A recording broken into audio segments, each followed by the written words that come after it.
They mocked her for her size, her voice, her skin, but never saw her hands tighten in silence. She wasn't here to prove a point. She was here to survive a battlefield built to break her. And when the moment came, the silence turned into a storm they'd never forget. The bus door hissed open like the breath of something ancient. Kara Daniels stepped down, boots crunching on the gravel of Fort Brandon, a place where pride and pain were forged side by side. Her uniform was regulation, spotless, but her presence wasn't. She was black, barely 5 feet tall, and the only woman in her intake unit. The sun was hot, but the stairs were hotter. She kept her eyes forward, her expression neutral. Inside her duffel bag was a set of worn boxing wraps, stiff with years of dried blood and tape. Relics from a childhood gym in South Memphis, where she learned to fight not for sport, but for survival. Her mother used to say, "They'll call you trouble before they learn your name, so let 'em." Before she'd even reached the barracks, the first comment came, "Well, look what the wind blew in." A deep voice drawled behind her. A large white man with a bulldog jaw and an Alabama patch on his shoulder stepped forward. His name tag read Wyatt. He smiled like a man who thought pain was funny. "What they send in secretaries out here for now." His pack of followers laughed. 5 men in total, each one bigger than the last. Gomez was covered in scars and prison ink. Tate had dead eyes, the kind that looked through you, not at you. Daniels, no relation, just grinned too wide. Palmer chewed toothpicks and spat close enough to her boots for it to be a message. And then there was Wyatt, the kind of man who used the word discipline like a threat. Kara didn't flinch. "Afraid someone smaller than you might outrun you, Sergeant?" she asked. Wyatt's eyes narrowed. He didn't like the sound of her voice, not its rhythm, not its calm, not its defiance, especially not in a woman like her. "You talk like you think you belong here," he said. Kara looked past him, toward the barracks. "No, I don't think. I know." That was the beginning. Within 24 hours, the war had started. Not the kind with rifles or grenades. This was the war of whispers, shoulder checks, stolen gear, and coded language. Might want to stick to the desk jobs. Girls like you don't come home in one piece. Try not to get scared when it gets loud. She heard it all, felt every shove in formation, every boot intentionally planted beside hers to trip her step, but she said nothing. Her hands remembered every lesson from the ring, how to absorb the early rounds, how to breathe, how to hide the fire behind still eyes. She wasn't here to teach lessons. She was here to graduate. Yet the pack kept circling. Wyatt, in particular, was orchestrating something, and Kara knew the knockout punch always comes after the setup. The barracks smelled of bleach, sweat, and fear. Bunk beds lined the narrow space like cages. Kara's assigned spot was in the far left corner, beneath a busted ceiling fan that clicked all night like a warning. She unpacked her bag silently, hands folding shirts with surgical precision. Every move deliberate, like a fighter keeping rhythm in her head. The whispers were constant now. "She's slow. She ain't Marine material. She probably got in on some diversity quota." They didn't say it to her face. Not yet. But racism doesn't always shout. Sometimes it just leans in real close and smiles. Wyatt ran the unit like a wolf runs a pack. Not officially in charge, but everyone followed his lead. And the way he watched Kara, always just a few seconds too long, made it clear he was waiting, not just for her to fail, but for the right moment to make it look like she never had a chance. First, it was accidents. Gomez accidentally spilled water on her mattress right before lights out. Daniel switched her clean socks with muddy ones before inspection. Tate tripped her during drills. Never enough to get caught, just enough to leave bruises. Every day was a test, not of strength, but of silence. Kara never filed a report, never complained. That's not how she was raised. Back in Memphis, her mama had a saying, "Some battles you fight loud. Others you win by staying quiet until the world can't ignore you no more." But even silence has its limits. During morning PT runs, she'd feel the jostling, shoulders clipping hers, laughter when she stumbled. "Careful now, princess. Don't want that pretty little head hitting the pavement." She never responded, just ran harder, because beneath that uniform was muscle born of discipline. Years of 4 a.m. gym sessions with her father, a retired Golden Gloves fighter who raised her on shadow boxing and sermons. You ain't allowed to quit just 'cause it hurts, he used to tell her. You quit when you're done breaking them. Week 2, combat drills begin. Hand-to-hand training. The Wolves saw their chance. Wyatt pulled Sergeant Collier aside during warm-ups, voice dipped in false concern. "Sir, Daniels ain't exactly catching on. Maybe some extra attention after hours." Collier, a tight-lipped man with disdain for anything that broke routine, nodded. "Do what you have to. Just don't leave bruises where I can see 'em." That night, Kara was ordered to mat, surrounded by Wyatt and his crew. No instructor, no paperwork, just informal correction. They took turns demonstrating techniques, each move exaggerated, each hit just shy of full force, just enough to send a message: you don't belong here. When Gomez slammed her to the floor, Tate chuckled. "This is real life, sweetheart, not one of your woke Netflix movies." Daniels twisted her arm until her shoulder popped. "We're just trying to toughen her up," he smirked. She never cried out, never asked for help. Every joint they twisted, every bruise they left, she memorized it, cataloged every flaw in their form. Gomez limped on his right leg when pivoting. Tate dropped his guard after each throw. Daniels overextended, always aiming high. Palmer hesitated before committing. Fear in his wrists. And Wyatt? Wyatt was raw power. No finesse. The kind who never fought someone faster, smaller, smarter. Each session, Kara let them believe she was breaking. She coughed. She winced. She played small. Because some storms don't show their strength until they're ready to level the whole field. Week 4, the setup Collier announced a special stress test. Full contact. No headgear. Real-time combat sim. All eyes watching. Kara's breath slowed. She'd seen this coming. Wyatt had spent days setting it up, whispering about how she wasn't ready, planting doubt in Collier's ear, seeding the illusion that this would be for her safety. Collier scanned the crowd. "Wyatt, pick your team. You'll demonstrate what real combat looks like." Wyatt's smile said everything. "Gomez, Tate, Daniels, Palmer, let's show her the ropes." The recruits formed a circle around the mat. The floor buzzed with whispers and bets. Someone laughed. Someone else said, "She ain't lasting 10 seconds." But in the center of that chaos, Kara was still, stone still, her breath low, her heart steady, her mind locked. She wasn't scared. She was calculating. This was her bell. Round 1. And she was about to stop pulling punches. The first hit Wyatt shoved her hard, a textbook shoulder check. Kara flew back, crashing into Gomez, who caught her in a bear hug. "She's done already," someone whispered. But Kara didn't panic. She twisted midair, shifting her center of gravity just enough that Gomez stumbled. She landed in a crouch, eyes low, hands loose, playing weak. Then Tate lunged. She let him grab her arm, just long enough for his balance to shift. Then her elbow shot back. Crack! Solar plexus. Tate collapsed, gasping like a fish flung from water. "Get her!" Wyatt roared. Daniels rushed in, teeth bared, body low. She sidestepped him, spinning on her heel, and landed a knee to his chest. The sound echoed like a dropped bowling ball. He crumpled. Palmer hesitated. Wrong move. She was on him in 2 steps. A foot sweep, a twist, and he landed flat on his back, out cold.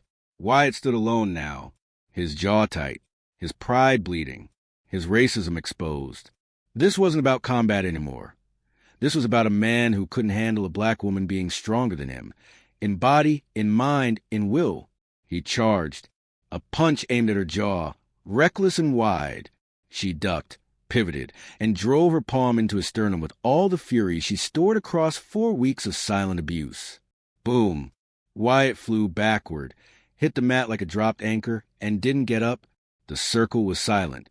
The air felt thick, like justice had weight. Every recruit stared, and one laughed. No one moved. Then slowly a voice from the back whispered, 28 seconds. Kara stood in the center, not even breathing hard. Blood on her lip, calm in her eyes. power in her silence. Silence is strange when it follows violence. It doesn't feel like peace. It feels like the moment just after a gunshot, when the echo still hangs in the air and everyone's too scared to speak. Kara Daniels stood in the center of the mat. Her lip was cracked. Blood dried on her chin. 4 men lay groaning or unconscious around her. Wyatt, still as stone, stared at the ceiling with glassy eyes, his chest barely rising. Around her, 50 recruits stood frozen in place. Not a breath, not a whisper. Even Sergeant Collier, the one who had greenlit the demonstration, couldn't speak. His coffee mug dropped from his hand and shattered against the floor. It was supposed to be a lesson, a humiliation, a public unraveling. But something else had happened. The wolves had circled, and the lamb had become fire. Kara didn't gloat. She didn't scream. She didn't even flex. She just raised her eyes and looked at them, one by one. And every man who met her gaze felt something primal curl inside his chest. Fear, awe, maybe even shame. Then she asked, calmly, like a schoolteacher after a pop quiz, "Anyone else need a demonstration?" No one answered, not a single soul. Because everyone there knew they hadn't just seen a fight. They'd witnessed something reveal itself. Minutes later, Medical Bay, the echo of the fight, still lingered in the hallways. Inside a dimly lit examination room, Kara sat on a cold metal table while a Navy corpsman cleaned the cut on her lip. "You know," he said quietly, "I've been patching up Marines for over 15 years, but I've never seen anything like that out there." He glanced over his shoulder toward the hall. They're still peeling Tate off the mat like he's made of drywall. Kara said nothing. She stared at the wall, jaw set, eyes unblinking. Not from pride, not from regret. She was just processing. She could hear groaning from a room next door. Wyatt. Probably he'd taken the worst of it. Not just the impact, but the truth. "I heard someone say you were a boxer," the corpsman added. Kara finally spoke. "My father trained me since I was 6. Said the world would always try to make me feel small. So I had to learn to take up space with my fists if I had to." She paused. "And my mama taught me when to use them." Meanwhile, Command HQ across the base. Lieutenant Colonel Webb sat in his office, replaying security footage over and over. The silence on the screen was louder than any gunfire he'd ever heard. He shook his head and whispered, "Jesus." Within an hour, the file had been copied across drives and emails. Within 2 hours, it was on the base commander's desk. General Patricia Hayes, the highest-ranking woman on the base, watched the footage in silence. By the end, she wasn't just impressed. She was furious, not at Kara, but at what she'd been put through, all under her command. "Where did this girl learn to move like that?" she asked her aide, eyes still fixed on the pause screen. Kara, mid-kick, froze in the air like a statue of vengeance. Her aide replied, "We're trying to find out, ma'am.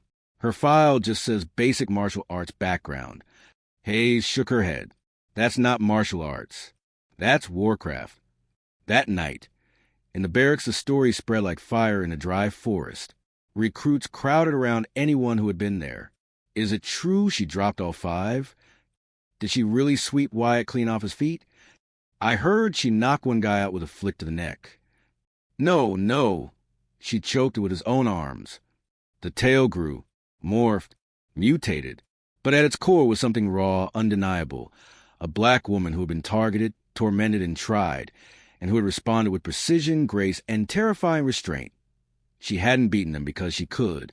She beat them because they wouldn't stop. Morning, chow, the reckoning. The next day, Kara entered the mess hall like always, quiet, head up, eyes forward. But this time, silence followed her like a shadow. Recruits stepped aside. Forks paused midair, and all eyes tracked her path across the room. Then came the sound of boots. Heavy, slow, dragging. Wyatt. His left eye was purple and swollen, his ribs wrapped in bandages, his ego limping harder than his legs. Behind him came the others, each of them bruised, stitched, limping. But there was no swagger this time. No sneers. Just silence. Wyatt stopped 3 feet from Kara's table. He didn't square up. He didn't puff his chest. He just stood, hands at his sides. voice low, but loud enough for the entire mess hall to hear. "Daniels," he said, "I owe you an apology. Actually, a few." The room froze. What I did, that wasn't training. That was bullying. And yesterday you showed us what real strength looks like. Kara stared at him, waiting, measuring. She said nothing. Wyatt continued. "I've been in the Corps 4 years. Played D1 football before that. Thought I knew what tough looked like." He lowered his eyes. "I didn't. Not until I saw what you did and how you held back." Behind him, Gomez nodded. Tate winced but said, "You could have broken us all for real. You didn't. That takes more discipline than I've got." Then Wyatt added something that shifted the entire dynamic. "From now on, anyone in this company who's got a problem with you goes through us first." The transformation was complete, not just in their bodies, but in their understanding. That afternoon, General Hayes' office to office was a fortress, walls lined with medals, flags, and silent expectations. Kara sat straight in the chair opposite the general's desk. Hayes didn't look up at first. She was watching security footage again, frame by frame. Then she paused the video, folded her hands, and said, "Where did you learn to fight like that?" Kara replied, "My father, ex-Army, started me young." She hesitated, then added, "He said the world wouldn't just underestimate me because I'm a woman, but because I'm a black woman. That I'd have to be twice as good just to be considered even." The general's face didn't move, but her eyes did. Something softened. "And what did he teach you about strength?" Hayes asked. Kara answered without blinking. "He taught me that strength isn't about dominance. It's about restraint. That protecting people matters more than proving something. And that respect is earned, not owed." Hayes leaned back slowly. "You're exactly what this Corps needs." She stood, walked to the window, watched the recruits train far below. "When you graduate, and you will, I want you to join my advanced instructors program. Help rewrite how we teach combat. Not just the how, but the why." Kara didn't smile. She just nodded. "I'd be honored, ma'am." 6 months later, the same mat, the same facility. But everything had changed. Kara Daniels stood at the front of the room in a crisp instructor uniform, her posture effortless, her silence commanding. Behind her, the footage played again the moment Tate fell. The sweep that broke Wyatt. The storm unleashed in 28 seconds of precision and fury. New recruits sat in rows, wide-eyed, jaw slack. Not one dared whisper. Beside her stood Wyatt, now her assistant, still larger, still scarred, but changed. His face wore no shame now, only respect. His presence here wasn't a punishment. It was proof of something rare. Transformation. Kara stepped forward, her voice calm, steady. "The first thing you need to know," she said, "is that strength doesn't always look how you expect it to." She let that linger. Her eyes moved across the room, over every posture, every assumption waiting to be shattered. Some of you think you've seen power. In the gym, on a football field, maybe in a street fight back home. But I'm here to tell you, real strength doesn't come from size or loudness. She paused. It comes from discipline. From holding back when you want to lash out. From standing up when the world's been trying to shove you down since the day you were born. Wyatt nodded once. A small, silent echo. Later that week, Kara walked the training yard alone. She didn't need company anymore, or protection. She'd become something else. Something more than just a Marine. She'd become a symbol. The girl who hadn't just knocked down 5 men, but had rewritten the rules in doing it. Not by brute force, but by surviving their worst. And showing the world she was never meant to be pitted. She was meant to lead. One evening, she received a letter from her father. He'd seen the footage. It had made its way beyond the base, through quiet channels, reaching veterans, old friends, mentors. The letter was short. "They tried to break you, Kara, but you didn't just survive. You built something from the wreckage.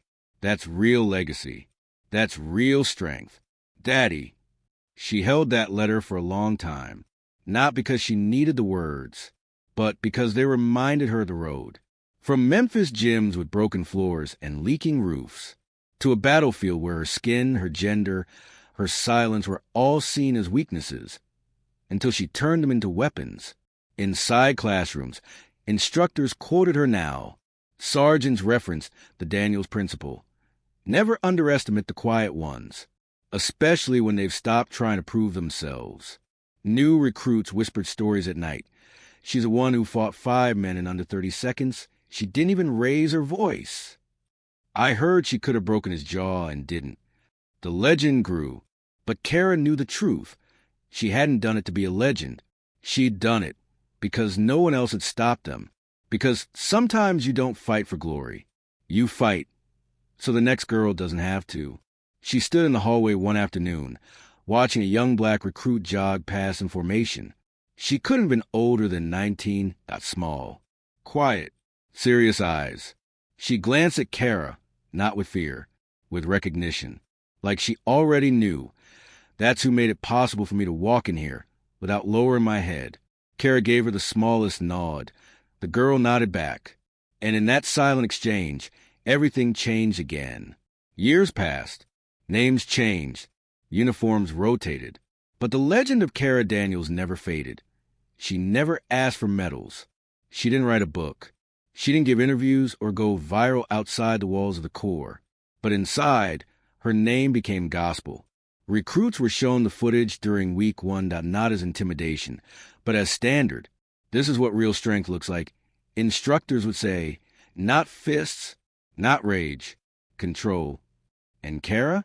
She just kept showing up, teaching, guiding, listening harder than she spoke. Point one winter, she was invited to speak at a leadership seminar, one that hosted commanders, CEOs, and senators. She declined. Instead, she requested that the Corps fund a new program, Silent Grit Initiative, focused on underrepresented recruits, black girls from Chicago, Latina farm kids from Arizona, queer teens from Alabama, all the ones the system told, you're not strong enough, not Marine enough. And every session began the same way, not with rules, not with history, but with 28 seconds of footage. Her footage, the sound of her body cutting through 5 opponents like poetry written in bruises. Then she'd stand before them, not towering, not thundering, just anchored, her voice calm. Don't fight to prove you deserve to be here. She'd say, fight because no one ever again should have to prove they do. Sergeant Wyatt retired 5 years later. At his ceremony, he spoke only once about Kara. He said, the best Marine I ever met was the one I tried to break. And thank God I failed, because she didn't just rise, she pulled the rest of us up with her. The room stood in silence. No clapping, no cheers, just deep, full respect. AT Camp Archer. A bronze plaque was installed by the training grounds. It didn't say much. It didn't need to that Kara Daniels instructor. Fighter, standard bearer. Judge no warrior by size, voice, or skin. Judge them by what they rise from. Below that, etched in smaller letters, 28 seconds changed everything that in the end. Kara never became famous outside those gates. She never wanted to. She just wanted to make the space better for whoever came next. For the ones still fighting to be seen as enough, in a world that kept measuring them by the wrong things. One evening, near sunset, she stood outside the training facility. The air smelled like grass, dust, and something sacred. A new recruit walked by, nervous, clutching her gear. Brown skin, braided hair, eyes full of questions. She stopped, looked at Kara, froze. You're her, she whispered. The one from the video. The one who... Kara smiled just slightly. The girl asked, is it true you didn't hit them as hard as you could? Kara looked toward the mat where it all began. Then back at her. I hit them exactly as hard as I had to. She paused. Because real strength isn't about how loud you can strike. It's about who you protect when you do. That girl made it through basic, graduated top of her class. Came back 2 years later as Kara's assistant instructor. And so the cycle continued, not in violence, but in power passed from hand to hand. Kara Daniels didn't just survive racism. She rewrote its grip on her world and replaced it with a legacy built on grace, power, and silent fire.